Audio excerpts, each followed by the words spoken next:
Howdy folks, Doc here with Last Best Tool, and I think for me anyway, I found a little Harbor Freight gem. This is the Quinn 14-piece spark plug socket set. Now I did a video a while ago on that crazy expensive snap-on socket set, or spark plug socket set, and I did sell that back to a dealer.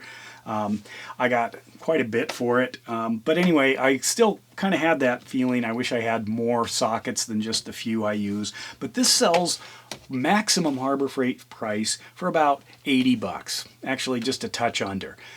Which, when you think about it, here's my snap-on socket. This is the 5/8 one I'd use the most. This is actually about $90 off the snap-on site just for one socket. My old ones here's Craftsman. These are made in USA. They still work fine. I don't know what I'm doing with more sockets, but notice the anvil, or the chunk there, that black piece of metal in the middle of the swivel or universal joint is not chrome plated. This one is. Both of these are Craftsman USA, but that chrome is just flying off of there. In fact, this, you notice that interesting texture. I did that trying to sand it down because it was just flaking like crazy, but still I think this one's past its life. You wouldn't want some flakes of chrome falling inside your cylinders, but anyway, I don't use one that big anyway. But this is a solid little one, but I was thinking, you know, it sure would be nice to have a variety plus some other ones, motorcycle sizes, extra deeps. What's this all about? Well, we got this 14-piece. It's 70168 is the part number. It's just hanging on the shelf. Shouldn't be elusive or hard to find. Both SAE and metric, 3/8 drive. It is made in Taiwan. And here's what's in the thing. You've got 4 6-point standard length sockets. You can see the sizes there. You got 3 6-point universal sockets, including that 5/8 I'm after. The 2 6-point extra deeps. I showed those when I did that chrome extra deep set. By the way, I talked to Chrome after I made that video, and they said they're technically sold out of those extra deep socket sets, but they've been doing kind of an Amazon warehouse inventory, seeing if there are anywhere. And the reason they do that is because there might be 1 or 2 scattered throughout the country. It turns out there's a few more than that. If they can get a hold of them, get them back into the Amazon supply chain, it might reappear. I told them to let me know if that happens. I'll let you know. But they did sell out almost immediately, and it's a great set. It's a good, useful set of those extra deeps. But these are designed for spark plugs on this Quinn set. So you got those extra deeps. You got 2 12-point thin wall sockets, 14/16, great for motorcycles, and foreign, I guess, sports cars, things like that. And then 3 locking extensions of 3, 6, and 10. And those locking extensions are great. They're important to use them as locking extension, or important to use locking extensions with these so you don't drop the spark plug or the ratchet, or the socket down into somewhere it doesn't belong. Let's take a closer look at it. It comes in this foam case, and it smells like foam. There is that. And plastic cover. So you could easily make this live happily in your toolbox. Here's what we're looking at. They're well marked. If you look at the markings on both the sockets and on the foam tray. And of course lifetime warranty, so if you bust one, strip it out, whatever, break a swivel, something like that, easy to get a replacement. So first of all, let's start here. The extensions, I would not use these on any kind of an impact, and they do look like they are designed, to work by hand as well. And that's often something you do, is you break it loose and then you work it by hand instead of using a ratchet, especially in a confined space. But that's a good set, 3, 6. You can stack them if you needed to, hopefully not.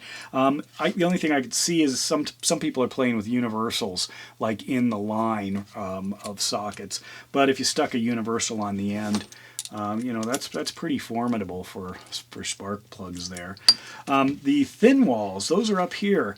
A thin 16 and a thin 14. Look at that. I think I've got a 16 sock or a spark plug here. Yeah, fits in and stays just fine without much effort. So that's a win. Easily get that in. That is, I don't know if that's a 16. And the others are all 12, or the others are 6 point, so the thins are 12 point. Let's take a look at this and compare it to the Snap-on. There it is. Snap-on's got knurling on the bottom. This has knurling up at the top, you know, on the driving side. This one does have chroming on that center piece of the swivel. Snap-on doesn't look like it has chroming. This has a different luster here. It looks like steel, but not chrome steel. You can see kind of the texture there. Obviously both 3/8 drive. This looks pinless, or I don't know what they call it. It's covered, whereas this does have that exposed pins. And actually, maybe this is even serviceable. You could tighten it up. That's important because that's often why I have to get rid of a socket, is because if it can't hold its weight, you know, you put it out on an extension like this, and you know, you're trying to nurse it down into just the right place. Well, if it's flopping around, you know, you're gonna have to just bang it against things, trying to hope you can drop it in the chute without doing something bad. But anyway, let's see what this looks like.